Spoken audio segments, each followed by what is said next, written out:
Culture shock in a new country. Learn and adapt. That's the title of this video.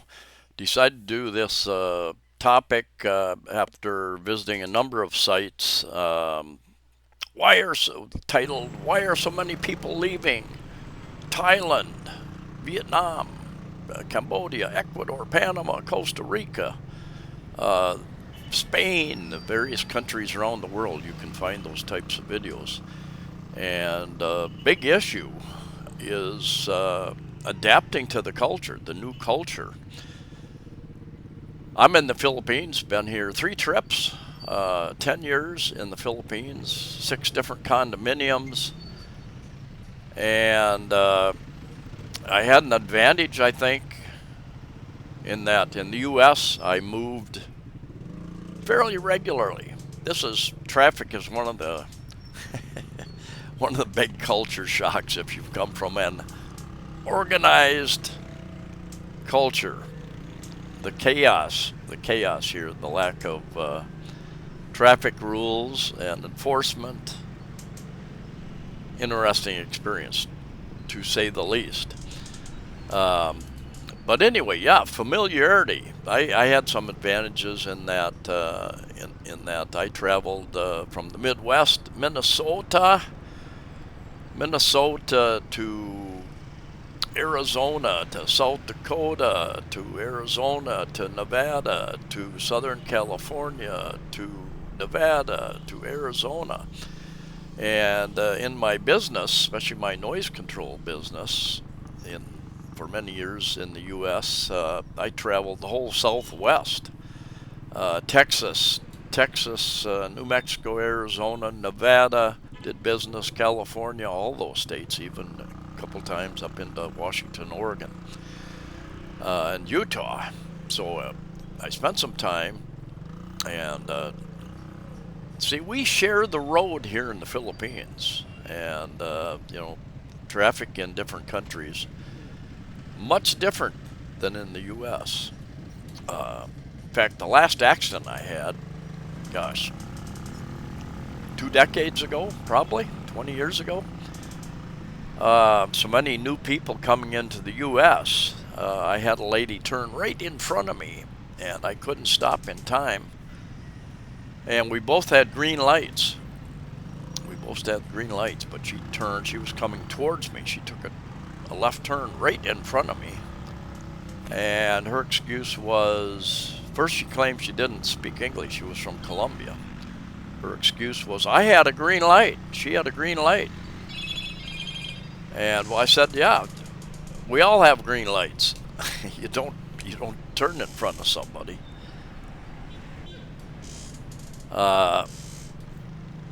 So those cultural differences. If you tend to get high blood pressure when you drive in your country, you're definitely going to have those kind of issues in many other countries, no doubt, especially here in the Philippines. So, question for you: can you adapt? Can you learn about the culture? Can you adapt to the culture? Can you tolerate it? Can you, more than tolerate it, can you enjoy and thrive and really have a good time, be happy in a new culture? If you come with a closed mind and you think things should be done the way they are in your country, you're probably not going to be happy here. Things are more late. I read the same thing about Costa Rica and Panama. Everybody said, if you're going to live here, you need to learn the language, and you need to be patient, because if you want something done, like internet in your apartment or house, or a plumber to come, it may take several days before they come. In many parts of the U.S., we're used to them coming the same day or the next day. We're really spoiled in that way. The language, the English language is the second official language here in the Philippines, so that makes it easier. But it's a different English. They pronounce letters differently. They've got additional letters in their alphabet. that we don't use. They pronounce the letters differently than we do in the USA, for instance. I'm seeing more when I came here 10 years ago. Didn't see nearly as many ambulances as I do now. Number one, we've got a lot more ambulances, and people have, 10 years ago, it seemed to me that people didn't get out of the way of ambulances, and now more so they do. I guess they've been educated a bit about that. I had a motorbike for a couple of years here, and I hated this corner because I would have a motorbike on my left and a motorbike on my right, and cars on my right, and boy, they got a little too close. You could definitely reach out and touch somebody, and but yeah, it's we use, in the U.S. you get road rage for doing this type of thing. And in fact, people will try to block you off, get in your way. Here, people not only tolerate it, they make allowances for it. They will, most of them, not all of them. I've seen taxi drivers and other people try to block motorbikes, other cars that try to use. They will if there's 2 lanes, they'll make 3 or 4 lanes out of it. So that's what we do. Even they'll occasionally drive on the sidewalks. The food differences, if you live in the nicer parts of Metro Manila, you have a lot more choices. Here in Cebu City, the second largest, Davao City and Mindanao and Cebu City are pretty similar in size, population-wise, and land area-wise. I think Davao City is larger, spread out more. I call Cebu City a small big city because unless it's in the middle of rush hour traffic, you can get pretty much any place in about 30-40 minutes. We're getting more choices as far as restaurants, Western type restaurants here in Cebu City, the various malls, but not nearly as many as some of the nicer areas of Metro Manila, where you've got a broad spectrum. I've got a friend that often goes back to Thailand, and it's for the food. He says he has a lot more choices of food and international type foods there in the cities that he visits in Thailand. This is Cebu Business Park, owned by Ayala. It's got them all, many condominiums, buildings, commercial buildings, and if you live in a central business district, generally your streets, they've got their own security. Your streets are better, your sidewalks are better. Generally, security, cleaner, quieter. Generally, you don't have the roosters and the street dogs running around barking all day long in a lot of those parts of areas. Weather is another thing. I grew up in the Midwest. Too cold for me, too long. USA. I moved to Arizona. Very, very hot, but very dry, humid-wise. Very dry heat. But like sticking your head in an oven. Over 100 degrees during the day many times. And the weather here, we're in our rainy season right now. In June, we went into our rainy season for a few months. And it doesn't mean it rains all day, but this was a couple days ago, and it rained longer than normal. Usually 20, 30, 40 minutes it'll rain, then it'll stop, and everybody goes about their business. But this particular morning it rained heavier than average, and rained longer than average. There's no such thing as normal. We've got, I've done several videos about weather and typhoons and that sort of thing here. This year has been exceptionally quiet.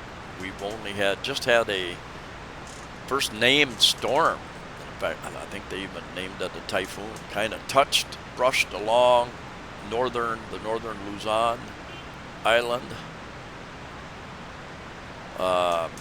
But anyway, here a day later after this rain, mostly sunny all day long. I've got my windows open. The last the last 2 weeks, most days I've got my windows open. A nice breeze in the 80s, mid 80s generally, and humidity about between 70-75%. So coming from the dry desert, Arizona and Nevada, I thought adapting to the weather would be the most difficult, but actually for me it was quite easy. It's talk to people from Houston, Texas, or Florida, Georgia. They'll tell you it's less hot, generally less hot and less humid here than it is in some of those southeastern states. Give you an idea. And the temperature doesn't change much. We've got the cooler, wetter climate. Generally, it might get down in some 70s, mid to high 70s at night, and mid 80s during the day, and then our hotter months where it will get up into the 90s during the days. But it'll be a little less humid, maybe 10% on average, 10% less humid. So that makes a difference. May, last end of April, end of May are the hottest times of the year, and yeah, my electric bill went up. I was home a lot more, and using my air con a lot more, and my electric bill went up to, I think, about 7,000 pesos. What is that, U.S.? About $125 U.S., where on average, I average about $75-80 a month for electric. One big draw of Southeast Asia in particular, and even other parts of Asia, is that it is much more common in the Philippines, in Thailand, Cambodia, even Vietnam, other countries, I think, for younger girls to have relationships and marry older men. Yeah, it's not just here in the Philippines. It's across much of Asia. But these countries are also very family oriented, and it's often stated, even in China. I visited, 25 years ago, I think. If you marry a girl, you're marrying the family. And that's kind of an Asian, Southeast Asian type of thing. And I've got a good relationship. My girlfriend, I've got a good relationship with her family.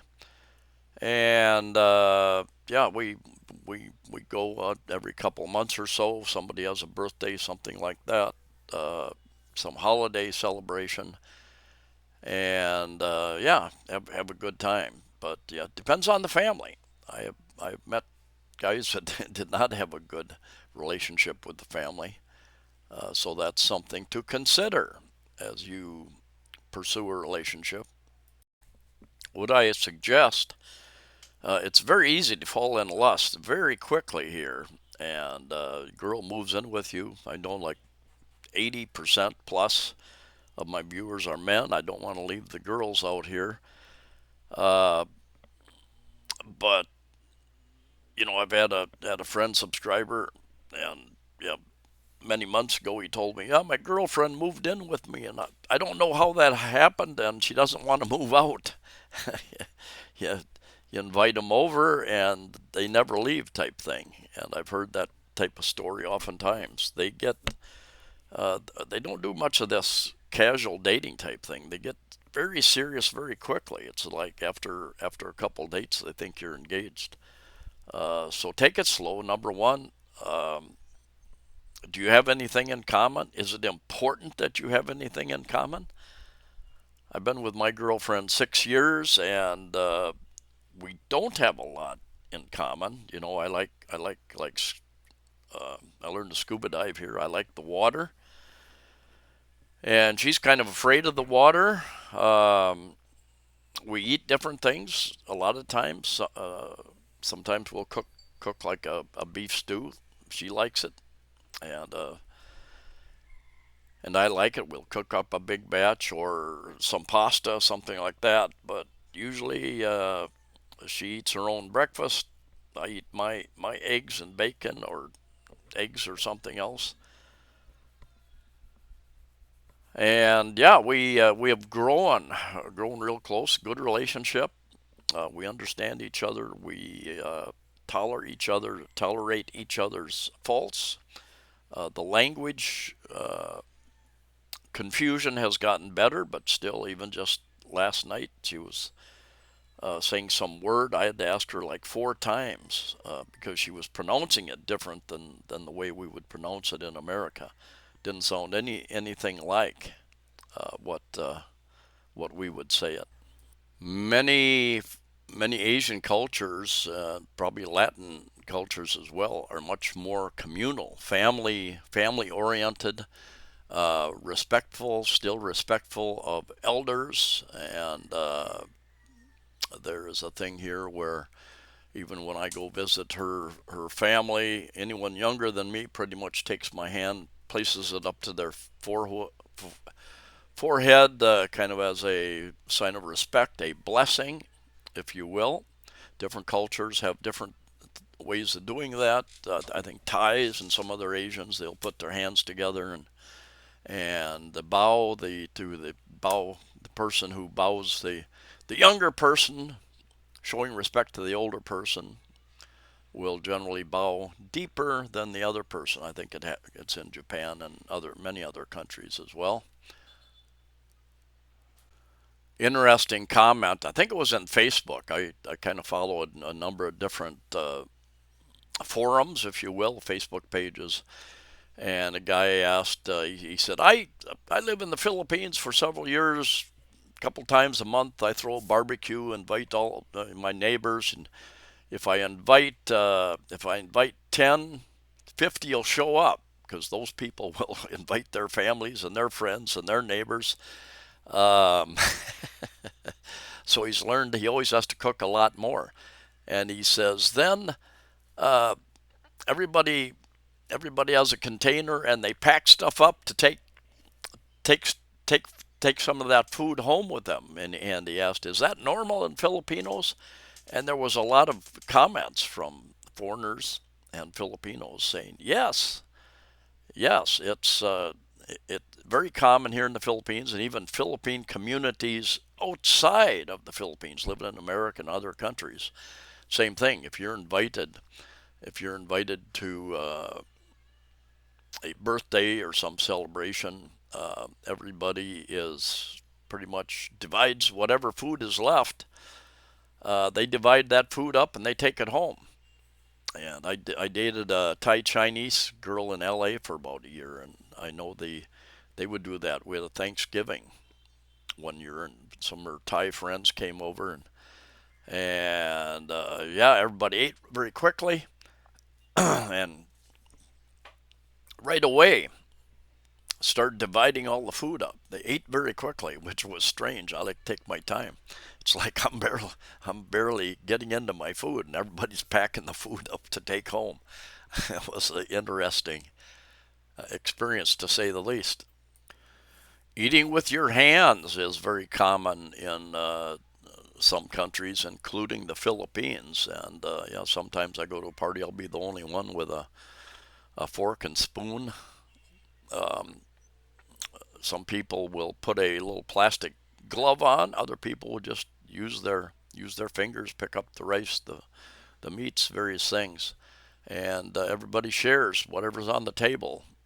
They just dig in and go for it. I asked my girlfriend. I said, "What do you do with leftovers when you were growing up?" And she said, "Almost never any any leftovers. It's all going to be gone." I've had a few friends and subscribers tell me similar stories that they went to meet the girlfriend on another island, and the whole family, half the village, the extended family and village, ended up showing up, and everybody's ordering food, and fortunately, at every story I've heard, I think the person said, "Yeah, I had brought quite a bit of money, but I didn't know I was going to be paying for it. I didn't know expecting 5 or 10 people, and 20 show up. One guy said he went over to Bohol to meet one of his girlfriends, and he rented a van, one of these 12 person vans, I think, and yeah, about he was expecting less than 10 people, and he said, gosh, what did he say? Like 18 people showed up, and they stuffed him in the van. He took him around the Chocolate Hills and various things to see things in on Bohol Island, and he paid the driver a very good tip to allow all those people to ride with him.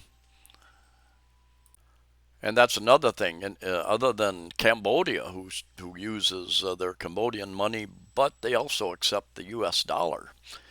They don't accept U.S. dollars here in the Philippines or Vietnam or Thailand, as far as I know. So you need to exchange that money.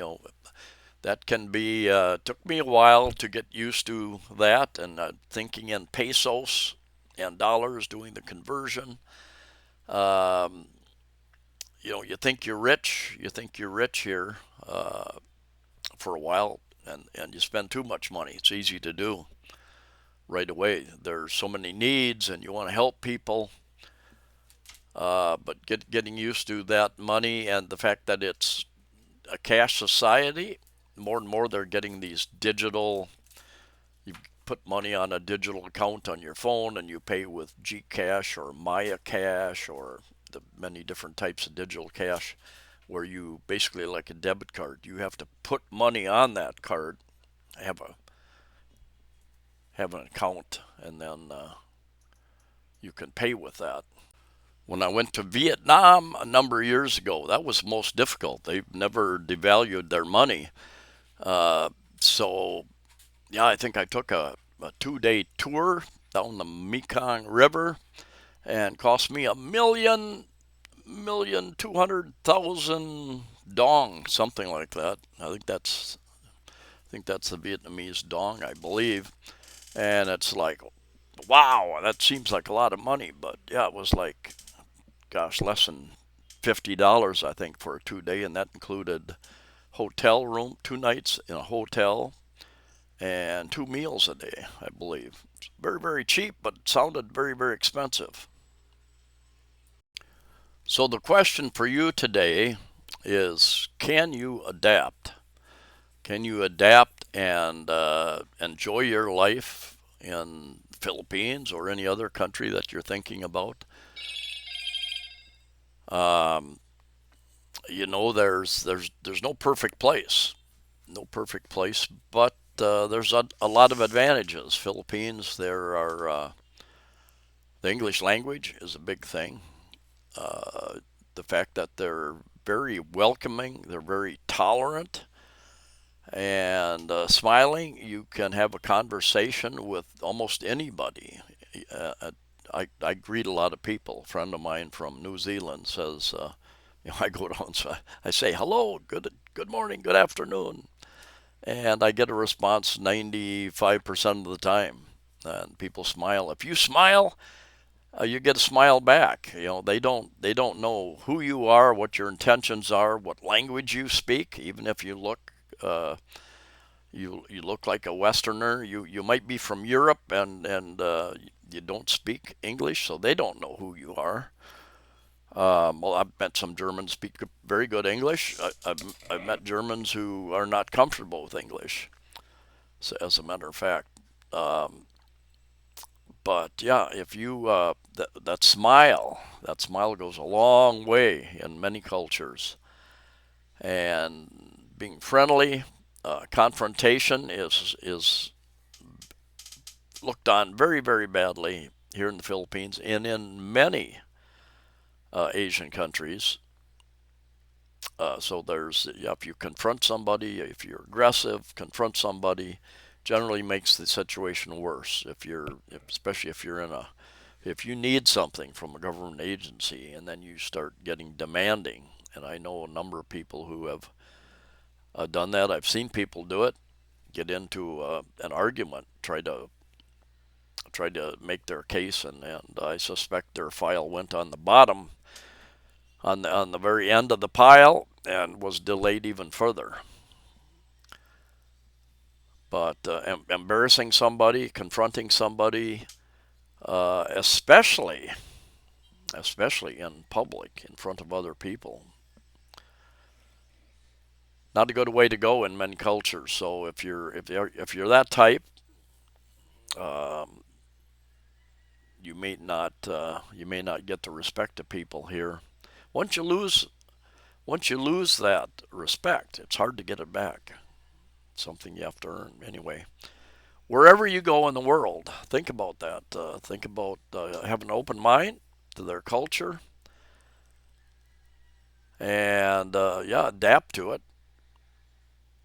Anyway, thanks for coming along. Stay safe, safe travels, and we'll see you in the next video.